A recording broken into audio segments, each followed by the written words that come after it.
सभी वर्गों का जो है ध्यान रखा गया। मैं पहले तो आपका धन्यवाद करूंगा कि आपने मुझे इस पर बोलने का समय दिया और मेरे से पहले कई पक्ष के लोगों ने भी और विपक्ष के लोगों ने भी वक्ताओं ने बात रखी है, पर अभी माननीय जनक राज जी ने बात रखी कि हमारे भेड़ पालकों के लिए जो है कोई बजट का प्रावधान नहीं किया गया। या तो उन्होंने मेरे ख्याल से पूरा बजट को पढ़ा नहीं है, या तो मुझे भावनाओं में इतने खो जाते हैं कि बोलने से पहले जिनको पता नहीं है कि हमने किस बात पे बात रखनी है। मैं इनके ध्यान में लाना चाहता हूं कि भेड़ पालकों के लिए 50 लाख का रिवॉल्विंग फंड ऊन खरीदने के लिए बुल फेड के जरिए जो है हमारा जो इसका प्रावधान किया गया है। तो मैं चाहूंगा कि आप इस बजट को पढ़ें और उसके ऊपर बात करें। दूसरी बात सर, भेड़ पालकों के जो रूट हैं उनको जीपीएस के माध्यम से सर उसकी जो है मैपिंग करने के लिए माननीय मुख्यमंत्री जी ने इसका विचार रखा है और जिससे हमारी भेड़ें चोरी होने का जो है खतरा कम हो जाता है। तो मैं बोलूंगा कि आप इसको बजट को जो प्रॉपर्ली पढ़ें और उसके बाद इसके ऊपर जो चर्चा करें। मैं उपाध्यक्ष महोदय, माननीय उपाध्यक्ष महोदय, मैं अपना वक्तव्य शुरू करूं मैं इससे पहले मैं भारत की बेटी जो नासा से अंतरिक्ष की यात्रा करके 286 दिन के बाद जो है जिन्होंने एक सुरक्षित लैंडिंग धरती के ऊपर करी है, जिससे हमारे भारत का जो गौरवित पूरा भारत को गौरवित किया है और इसके लिए हमारी भारत की और हमारी हिमाचल की बेटियों को जो है प्रेरणा मिली है। इसके लिए मैं सबसे पहले उनको बधाई देता हूं, हमारी सुनीता विलियम्स को। और इसके बाद माननीय उपाध्यक्ष महोदय, हमारा जो बजट के ऊपर जो है जो हमारा 17 मार्च 25 को जो हमारा बजट पेश किया गया, इसके लिए मैं माननीय मुख्यमंत्री जी का तहे दिल से धन्यवाद करूंगा कि पहली बार इस माननीय सदन के अंदर एक किसानों की बात की गई, एक दूध को पैदा करने वाले लोगों की बात की गई। और मैं सर जिला ऊना से आता हूं, माता चिंतपूर्णी जी से मैं चुन करके आया हूं और जिला ऊना सर हमारा कृषि प्रधान जिला है, जहां पर हमारे खेतीबाड़ी के ऊपर हमारे बहुत से लोग जो है निर्भर हैं। तो मैं स्पेशली जो आज इस बार इन्होंने माननीय मुख्यमंत्री जी ने जो किसानों के ऊपर बात कही है, पहले तो मैं माननीय मुख्यमंत्री जी का सबसे बड़ा धन्यवाद ये करूंगा कि जिन्होंने आलू प्रोसेसिंग यूनिट के लिए 20 करोड़ का बजट जो है जिला ऊना के लिए दिया गया। और मैं ये बताना चाहूंगा कि हमारा जो जिला ऊना है सर, कृषि के माध्यम से हमारे जो पूरे जिले जो हमारा हिमाचल है, आलू का जो 20% योगदान सिर्फ आलू की फसल का है। और आलू की फसल हमारे ऊना जिला के अंदर बहुत ज्यादा है। 2 फसलें जो हमारे ली जाती हैं, तो जो एक कच्ची फसल जो हमारे 60 दिन के अंदर तैयार होती है सर, तो वो फसल जो है हमारी जो हमारे जो किसान हैं वो बाहर जाके बेचते हैं, जब बाहर के लोग जो है आकर के उसको खरीदते हैं। तो जो कई बार सर उनके साथ इतना धोखा हो जाता है कि फसलें जो लोग ले जाते हैं, आलू खरीद लेते हैं, बाद में पैसा नहीं आता। तो इस बार जो माननीय मुख्यमंत्री जी, मैंने इस माननीय सदन के अंदर पहले भी बात रखी थी, पिछले अपना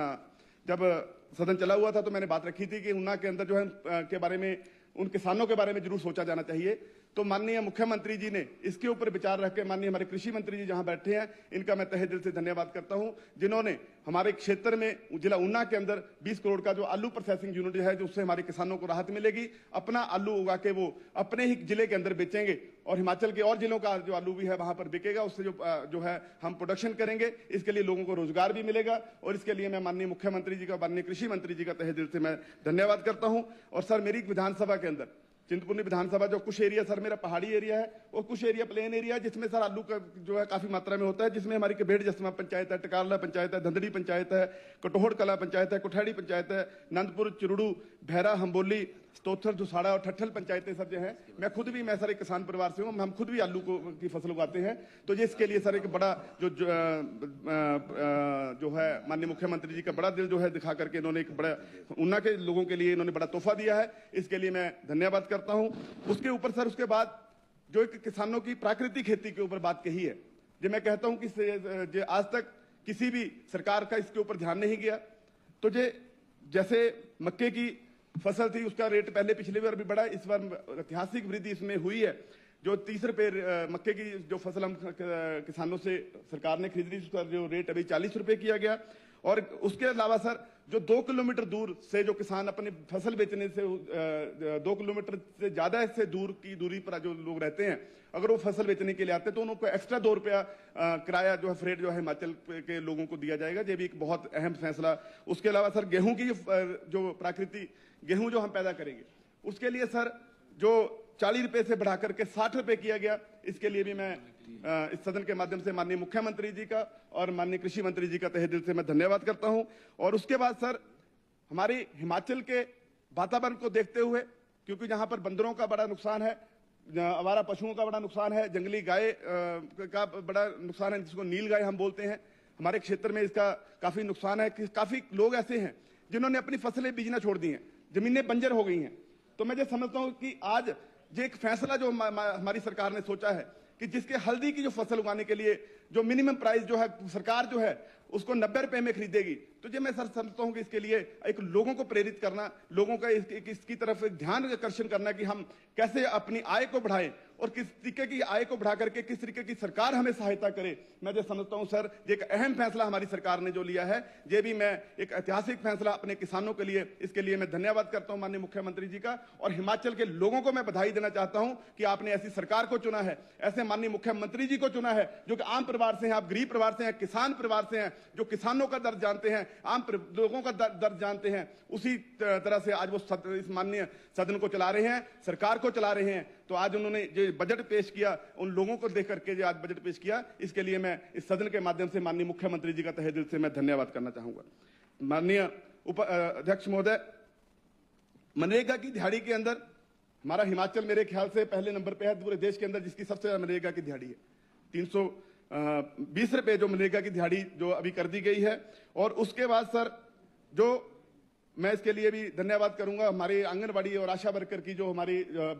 वृद्धि, उनकी सैलरी में जो वृद्धि हुई है, क्योंकि आशा वर्कर सर एक ऐसे हमारी महिलाएं हैं जो बहुत ज्यादा काम जो है उनको एक डॉक्टर के समय जो डॉक्टर जो उनको राय देता है घर पे जाकर के वो सेवाएं देती हैं। आशा आंगनबाड़ी वर्कर हमारी ऐसी हैं तो जिनका जो ध्यान है हमारी सरकार ने रखा है। तो मैं सर अगर पिछली सरकार की मैं थोड़ी सी बात करूं तो इन्होंने जो आशा वर्कर जब हमारे समय जब कोरोना का समय था तो उस समय अगर अहम भूमिका कोरोना के समय निभाई तो हमारी आशा वर्कर ने निभाई, क्योंकि उस समय डॉक्टर तो जो है 20 फीट से दूर से पेशेंट को देखते थे, तो घर जाके कौन सी दवाई देनी है कोरोना पॉजिटिव के घर जाकर के जो अगर उस समय सेवाएं दी तो आशा वर्कर ने दी और उनकी आज इस तरीके से जो से सैलरी बढ़ी है। तो मैं इसके लिए भी माननीय मुख्यमंत्री जी का धन्यवाद करता हूँ, बधाई भी देता हूँ। और दूसरी बात सर माननीय मुख्यमंत्री जी का एक और धन्यवाद करूंगा जिन्होंने राजीव गांधी डे बोर्डिंग के लिए 5 करोड़ का जो बजट हमारी विधानसभा चिंतपूर्णी विधानसभा के लिए दिया है। इसके लिए माननीय हमारे शिक्षा मंत्री जी यहाँ पर हैं, इन्होंने मैंने इनसे जिक्र किया था कि हमारा एक जो डे बोर्डिंग स्कूल है वहां पर उन्होंने उसके लिए नजर रखते हुए उनको उसके लिए इन्होंने 5 करोड़ का बजट दिया। इसके लिए मैं माननीय शिक्षा मंत्री जी का और माननीय मुख्यमंत्री जी का तहे दिल से धन्यवाद करता हूं। और सर आदर्श स्वास्थ्य केंद्र जो बनाने के लिए हमारी सरकार ने बात कही है, जब हमें बोल रहे हैं कि हमें वहां पर स्टाफ नहीं है। मैं समझता हूं कि अंब के अंदर सर जब हमारी सरकार नहीं थी उससे पहले सिर्फ 3 डॉक्टर हुआ करते थे, आज 7 डॉक्टर जो है, मैंने पिछले अपने भाषण में जहां पर बात रखी थी कि हमारे पास अभी 7 डॉक्टर हैं। मैं माननीय मुख्यमंत्री जी का, माननीय हेल्थ मिनिस्टर जहां बैठे हैं, इनका धन्यवाद करूंगा कि जिन्होंने अभी कुछ दिन पहले 10-12 दिन पहले हमारे आदर्श स्वास्थ्य केंद्र अंब के लिए जिन्होंने सर हमें 4 स्टाफ नर्स दिए हैं, अभी एक सर ओटीए दिया है, ऑपरेशन थिएटर असिस्टेंट, और सर उसके अलावा हमें 5 सीएचओ दिए हैं। गंगरेट पंचायत के लिए सीएचओ दिए है, बदमाना पंचायत के लिए सीएचओ दिया है, गंगोटी जो सपोरी पंचायत के अंदर आता है उसके लिए हमें सीएचओ दिया है, कटोहर कलां पंचायत के लिए सीएचओ दी है, धुलो के लिए सीएचओ दिया और अंब के लिए हमें सीएचओ भी नई भर्ती जो हुई है, जो हमारे अंब हॉस्पिटल के हमारे चिंतपूर्णी विधानसभा क्षेत्र की मैं बात कर रहा हूं। तो सर ये हमारी सरकार का जो एक शिक्षा के ऊपर Rajiv Gandhi day boarding school के माध्यम से शिक्षा को एक क्वालिटी एजुकेशन जो बच्चों को मिले और एक छत के नीचे जो है वहां पर उनको स्विमिंग पूल भी मिले, फुटबॉल का ग्राउंड भी मिले, क्रिकेट का ग्राउंड भी मिले, 100 कनाल के जमीन के अंदर जो Rajiv Gandhi day boarding school खोलने का निर्णय इन्होंने हमारी सरकार ने लिया। इसके लिए मैं माननीय शिक्षा मंत्री और माननीय मुख्यमंत्री जी का, और उसके अलावा जो हमारे स्वास्थ्य संस्थानों के ऊपर जो ध्यान हमारी सरकार दे रही है, मैं जो समझता हूं आज अभी डॉक्टर जनकराज जी बड़े ऊंची आवाज में बोल रहे हैं, कभी तो पहले बोल रहे थे कि आपकी रोबोटिक सर्जरी है कहां पे, अभी बोल रहे हैं कि आप रोबोटिक सर्जरी कर ही नहीं पाएंगे। तो यार आप एक जगह तो स्टैंड रखो, आप बोलना क्या चाहते हैं।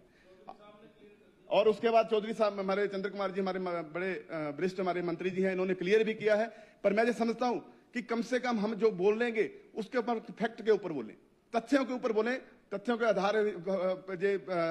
तथ्यहीन जो बातें जो हमारी माननीय सदन के अंदर रखी जाती हैं और सिर्फ हमारी जनता को गुमराह करने की बात है और इसमें कोई वो दो राय नहीं है। तो मैं समझता हूं जो आदर्श स्वास्थ्य स्थानों के ऊपर जो हमारी सरकार काम कर रही है, इसके लिए मैं माननीय मुख्यमंत्री जी और माननीय स्वास्थ्य मंत्री जी का धन्यवाद भी करूंगा और मैं बधाई भी दूंगा अपने प्रदेश की जनता को और चिंतपूर्णी विधानसभा की जनता को, जिन्होंने इस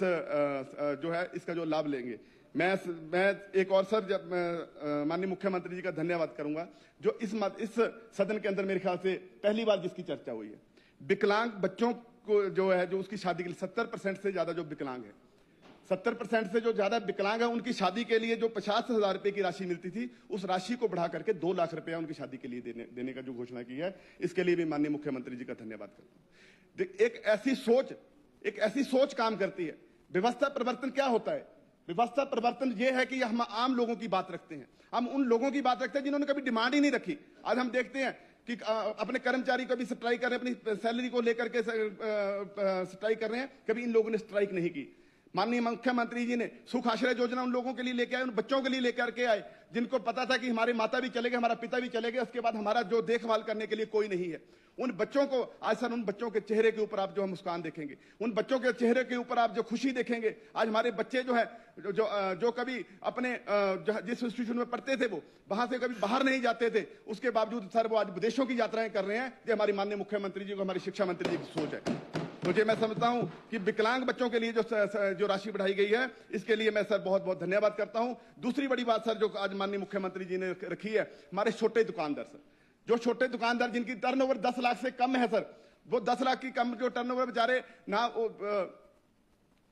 वो अपने जो लोन उठाते हैं, वो अपना परिवार का उतनी आय इतनी कम है वो अपने परिवार का गुजारा करें या लोन की किस्त भरें। और सर उस किस्त को वन टाइम सेटलमेंट करने की अगर बात कही है, क्योंकि मैंने सर अपना व्यापार जो है मैं बताना चाहूंगा कि मैंने 80,000 रुपए से अपना व्यापार शुरू किया था। आज मेरी जो टर्नओवर है, मैं अपने इलेक्शन से पहले की अगर मैं 2022 तक जो मेरी टर्नओवर थी, एनुअली 50 करोड़ की मेरी टर्नओवर थी सर, जो मैंने 80,000 रुपए से 2009 में अपना बिजनेस शुरू किया था सर। तो मैं समझता हूं दर्द, उन लोगों का दर्द समझता हूं कि कैसे बिजनेस किया जाता है, कैसे उन लोगों बिजनेस को आगे बढ़ाया जाता है, पर बैंक के साथ कैसे हमने सेटलमेंट करनी है। अगर हम बैंक में जाते हैं तो उसके बाद उनको जो है उनको ब्लैक लिस्ट कर दिया जाता है, तो जो उनके पास जमीनें भी नहीं, उनकी दुकानों को सीज कर लिया जाता है। जब वन टाइम सेटलमेंट उन लोगों के लिए है सर, जो बेचारे एक रेडी वाला है, एक फड़ी वाला है, एक सब्जी वाला है, एक गोलगप्पे वाला है, एक टिक्की बेचने वाला है, चाट बेचने वाला है, तो ये ऐसी सोच रखने वाला, ऐसी व्यवस्था परिवर्तन करने वाला अगर मुख्यमंत्री है तो ठाकुर सुखिंदर सिंह सुक्खू जी हैं, और ऐसी सोच रख के काम करने वाले जो हैं वो माननीय मुख्यमंत्री जी हैं। तो मैं उसके अलावा मैं सर जो महिला मंडलों को जो एक बढ़ावा देने की बात कही है, हमारी महिला मंडल और स्वयं सहायता समूह जो हमारे प्रदेश के अंदर बहुत अच्छा काम कर रहे हैं, और उसके बाद सर अगर हम उनको जिम्मेवारी देते हैं पौधारोपण की, आज हमारे हिमाचल के अंदर देखिए सर बहुत बड़ी चीज जो देखने को मिल रही है कि मौसम के अंदर बहुत बड़ा परिवर्तन हो रहा है। उसका परिवर्तन का अगर कारण है तो हम कहीं ना कहीं हम सब लोग हैं, हमारी सरकारें भी हैं, हम भी हैं, क्योंकि जिन्होंने आज तक इसके ऊपर ध्यान ही नहीं दिया। मैं जैसा समझता हूं सर, मैं किसी देश की मैं पॉलिटिकल स्टेटमेंट पढ़ रहा था, तो वहां पे उसने बोला कि मुझे याद नहीं है देश का नाम, उन्होंने बोला कि सरकारें इसलिए बदल जाती हैं कि वहां पर आपने जो है इसके लिए प्लांटेशन के लिए क्या किया, अपने मौसम, हमारे जो बदलता मौसम है इसके लिए आपने क्या किया, आप जो है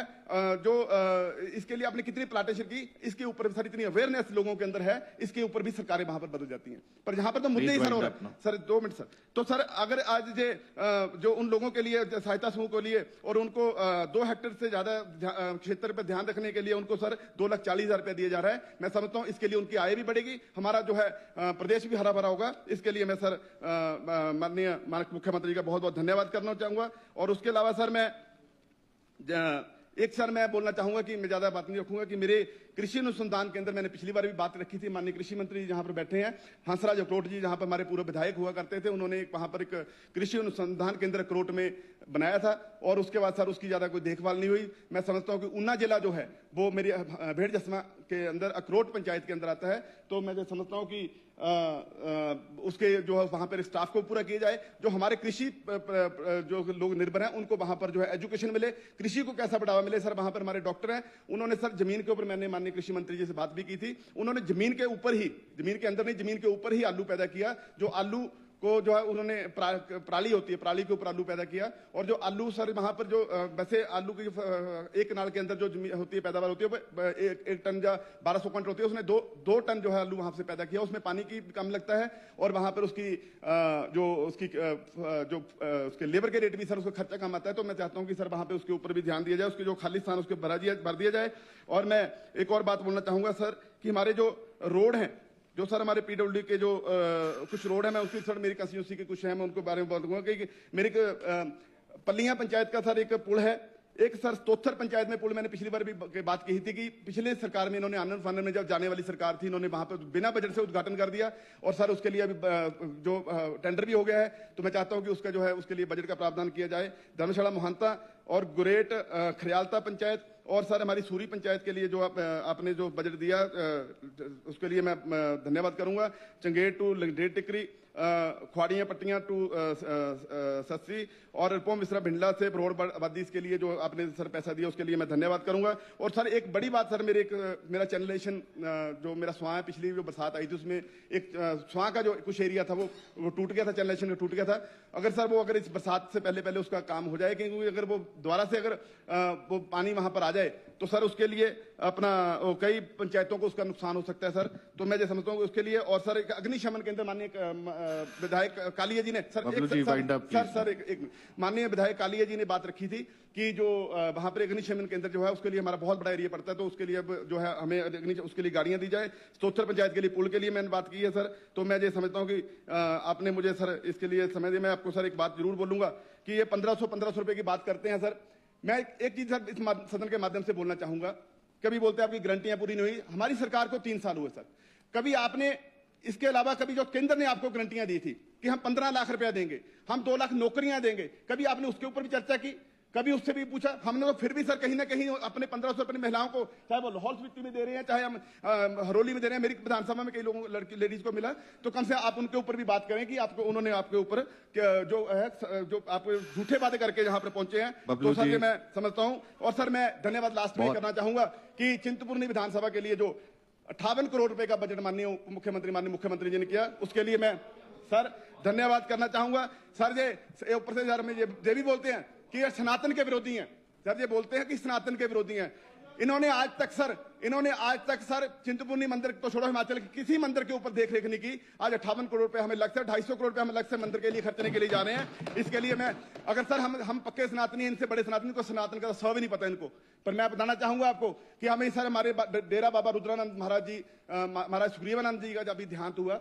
और उस देहांत में जब उनका देहांत हुआ तो जिला ऊना के अंदर हमारी सरकार ने सर छुट्टी की। उसके अलावा राजकीय सम्मान के साथ उनको सर उनका जो है अंतिम संस्कार हुआ। जो हमारी सरकार की सोच है, जो हमारी सरकार के सनातन के प्रति जो है प्यार है। पर मैं ये समझता हूँ इनका सिर्फ विरोध करना ही इनका वो है। मैं सर अभी के जम्बाल जी सर बोल रहे थे, मैं शेयर के माध्यम से मुझे कुछ हमारी सरकार को बोल रहे थे कि आपकी जो है जमीन पैरों में नहीं है, यकीन नहीं है। पता नहीं इतना खोखला कॉन्फिडेंस कहां से लेके आते हैं सर। मैं जो समझता हूं सर, इनको मैं एक आईना दिखाना चाहूंगा सर, 2 मिनट का मुझे समय दें। जब जिनकी सरकार थी सर, तो हमारे साथ 3 उपचुनाव हुए, 3 विधायकों के और एक लोकसभा का चुनाव हुआ, हम चारों चुनाव जीते सर। उसके अलावा सर हमारी सरकार बनी, हम 40 एमएलए बने। उसके बाद सर हम एमसी का इलेक्शन जहां पर हुआ, शिमला में हुआ, हम वो भी जीते। उसके बाद सर बाई इलेक्शन हुआ, हम फिर 40 के 40 हुए। पर इनका खोखला कॉन्फिडेंस आता है कहां से, मुझे ये समझ नहीं आया।